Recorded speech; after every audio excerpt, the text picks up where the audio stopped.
Previously, Jinwoo follows the tank team and watches as they struggle against a group of demon knights. Seeing his shadow soldiers are ineffective, Jinwoo steps in, easily dodging an attack and knocking a demon down with a kick. He swiftly defeats the others with his dagger and targets the demon knight leader, who trembles in fear. Jinwoo comments, "I wondered if monsters could feel fear. Now I finally found the answer." The demon knight leader unleashed a flurry of sword strikes, but Jinwoo easily dodged every single one. Jinwoo noticed that the demons on this floor were unusually intelligent, targeting his forehead, neck, and heart with precision. He counterattacked, shattering the demon knight leader's sword. Just as he was about to deliver the final blow, the demon suddenly pleaded for mercy and surrendered. Jinwoo was startled and stopped his attack, surprised that this demon could speak human language, especially since the voice sounded like a girl's. Curious, he removed the helmet, and sure enough, the demon was a girl. She apologized and begged for forgiveness. With a puzzled expression, Jinwoo replied, "You attacked my soldiers, and now you're asking for mercy?" The demon girl explained that she had to protect the saw an endless darkness before her. She trembled in fear and broke out in a cold sweat. She assured Jinwoo that she wouldn't lie and would tell him the truth. Jinwoo spared her and promised to leave this place if she gave him the entry permit.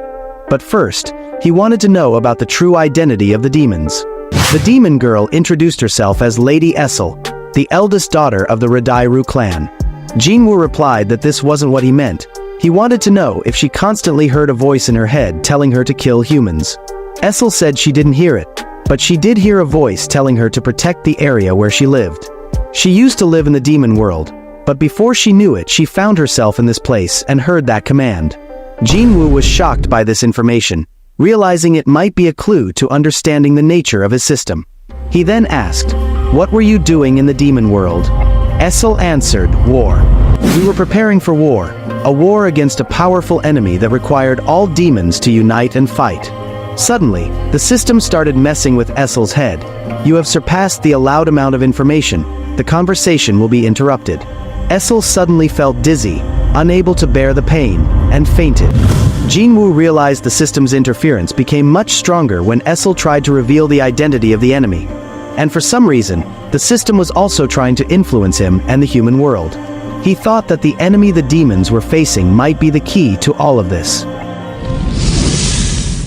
Meanwhile, on a small island in Japan, the city lies in ruins after a devastating attack by mutant ants. A team of hunters from off the island has arrived to combat the threat.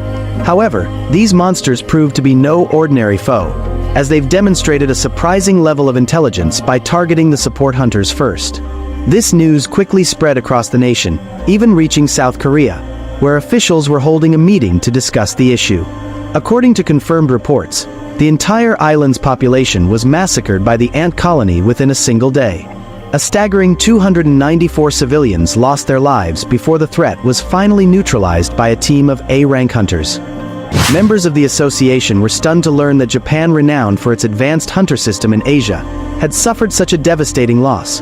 They couldn't imagine the potential consequences if these monsters were to invade South Korea. Mr. Go revealed that the island attacked by the mutant ants is located just 150 kilometers from Jeju Island, meaning they could strike any of Korea's islands at any time.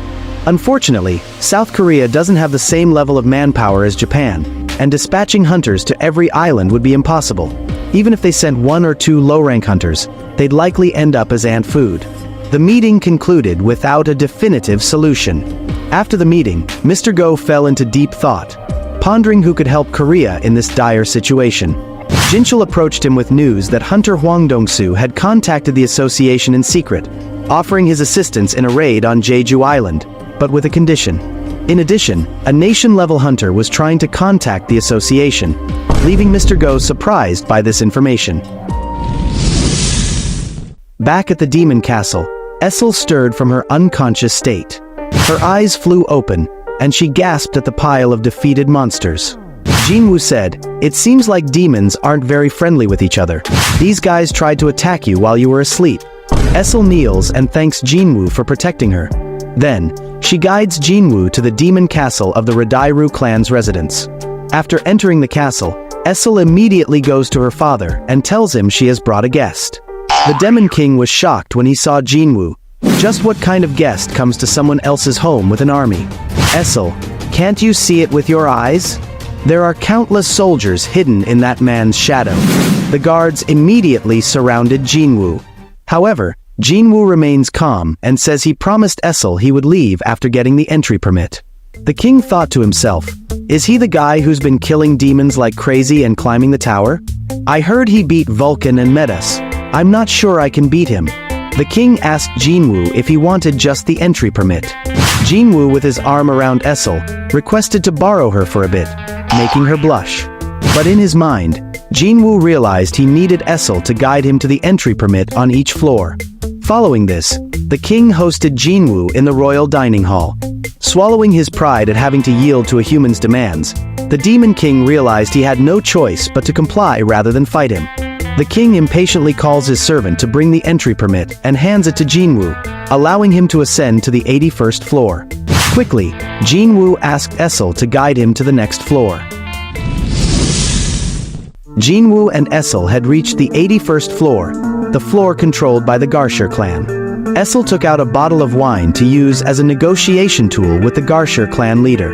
However, Jinwoo rejected the idea, saying that he would do it his way. He then told Isil to wait outside the castle, as he would go in alone to destroy the Garshur clan and all the monsters within.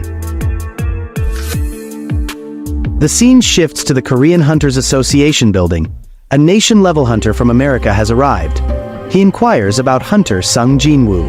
Jinchul replies that the association is also unaware of Sung Jinwoo's whereabouts due to difficulties in tracking him.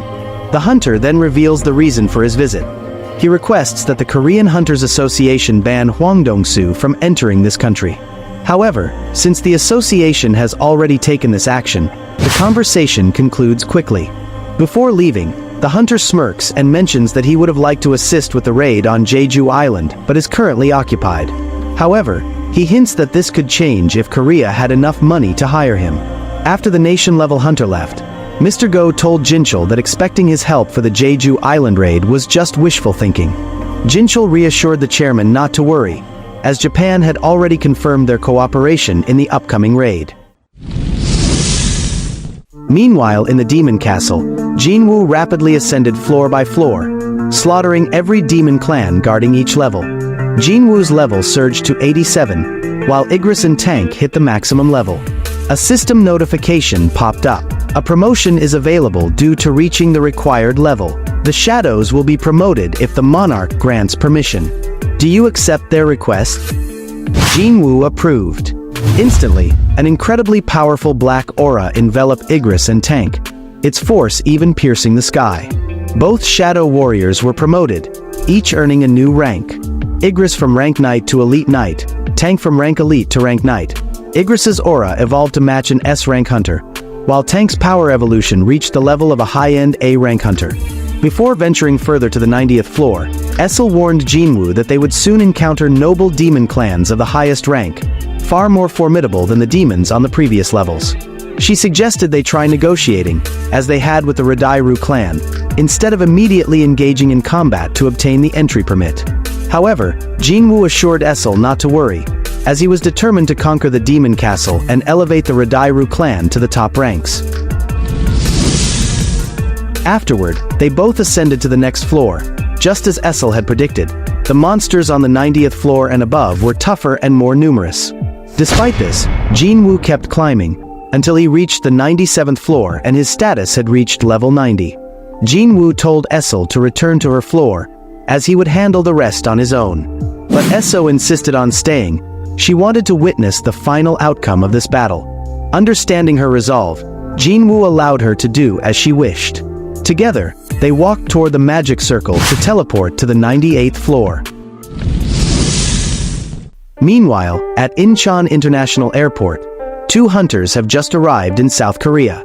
One of them is Go-To Ruji, an S-rank hunter from Japan, accompanied by his translator. Soon, Korean Hunter Association officials came to escort them to the association's headquarters. A meeting was promptly arranged with Mr. Go. As Ruji senses the intense power, he realizes that Mr. Go is the only hunter in Asia who could rival Lu Jigang, an S-rank hunter from China. Likewise, Mr. Go recognized Ruji as an extraordinary individual, given that 11 out of Japan's 21 S-rank hunters were members of Go-To Ruji's guild, Draw Sword. This made Draw Sword the largest guild in Asia after China's. Hanekawa, the Japanese translator, introduces herself and relays Go-To Ruji's message. Ruji explains that their visit to Korea is to offer assistance. He proposes forming a joint team of top hunters from Korea and Japan to attack the ant colony on Jeju Island. Hanekawa then handed over the ant investigation data collected by Japan. Ruji explained that while each ant was as strong as a top-rank hunter, they had a fatal weakness, a lifespan of only 1 year. In other words, if the ant queen died, all the ants would perish within a year, and Jeju Island would be freed from the colony. Mr. Go acknowledged that the plan sounded realistic, but pointed out that killing the ant queen would mean battling thousands of protective soldier ants. Ruji outlined his strategy with precision.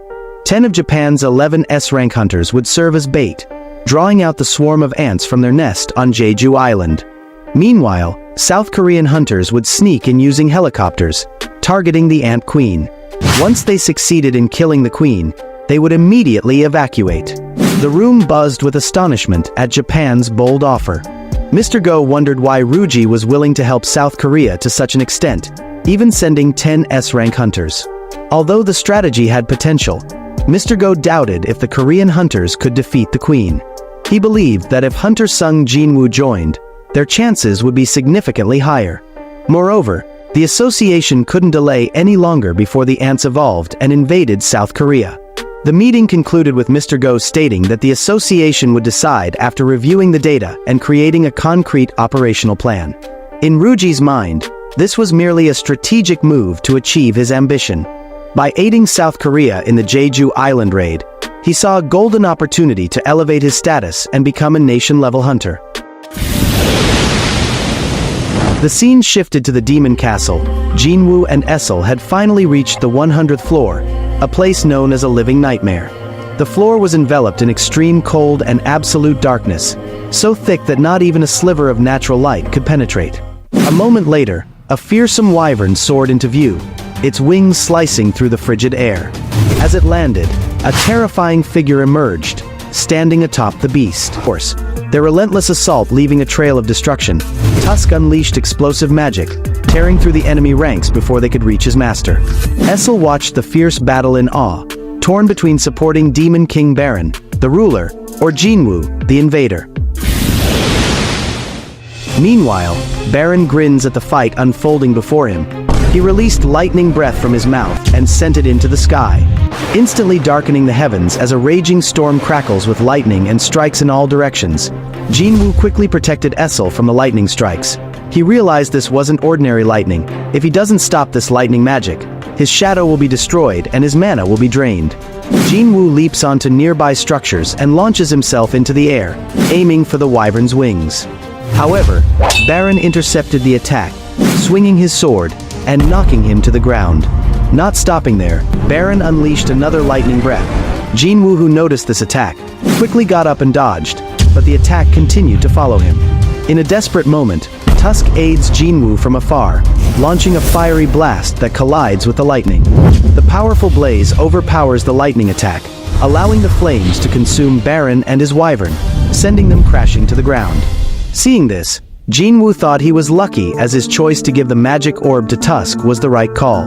Jinwoo quips, "You've finally come down. I was getting pretty tired of looking up." Emerging from the thick smoke, Baran steps forward, his terrifying aura pulsing with dark energy, his eyes glowing like embers. Without hesitation, he unleashes another lightning breath, scorching the air around him. However, Tusk quickly blocked the attack with him of protection. Jinwoo was frustrated because Baran kept launching attacks at him and didn't give him time to recover his mana. He knows he must end this fight quickly before his mana is completely depleted. Iron attacked Baran with his axe, but Baran easily shattered the axe with one blow and impaled Iron with his sword, making him vanish instantly. Igris leapt into the air and delivered a quick slash. However, Baran stops the attack with his bare hand and quickly unleashes lightning breath, disintegrating Igris on the spot. Seizing the opportunity, Jinwoo attacked Baran from the side, activating Vital Strike. However, Baran managed to deflect the attack with his sword. With a quick reaction, Baran grabbed Jinwoo's head, lifted him into the air, and prepared to deliver the finishing slash with his sword. But just in time, Jinwoo summoned Iron and Igris and stopped the slash. Taking advantage of Baran's distraction, Jinwoo stabs his left arm with daggers, while Igris impales his right arm, making him unable to move. However, Baran unleashed a wave of lightning magic, creating a devastating explosion that obliterated it open, poised for the killing blow. Knowing he was cornered, Jinwoo resigned himself to his fate. Suddenly, a minor